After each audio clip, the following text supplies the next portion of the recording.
Moving right along, in our Pride edition of movie reviews, we have finally reached the plus in LGBTQ+.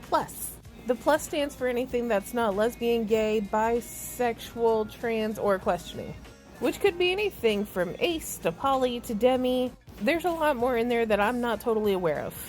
But anyways, due to a unanimous decision on another one of my videos, you have elected Scooby-Doo to represent polyamory, which by definition of the internet is consensual, enthusiastic non-monogamy, meaning there are more than two people in one relationship regardless of gender and or sexuality.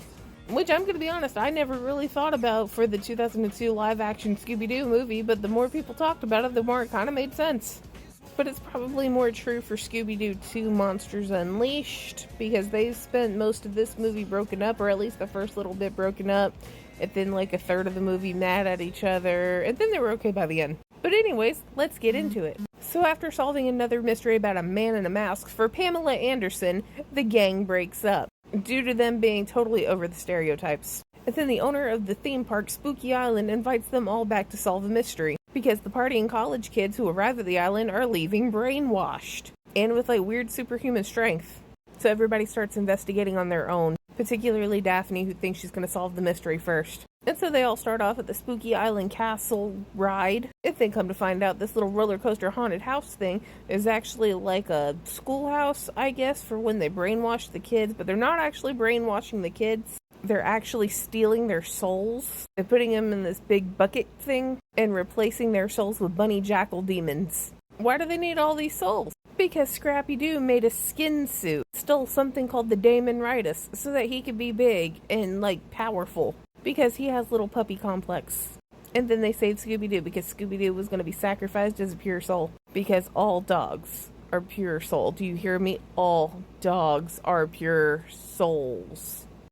But yeah, that's pretty much it. But we aren't here for just the storyline. Everything about this movie is perfect. You want to talk about actors? We have Buffy the Vampire Slayer, Sarah Michelle Gellar, Matthew Lillard, America's Sex God, Linda Cardellini, who you might know from like everything, but mostly Clueless and possibly Dead to Me.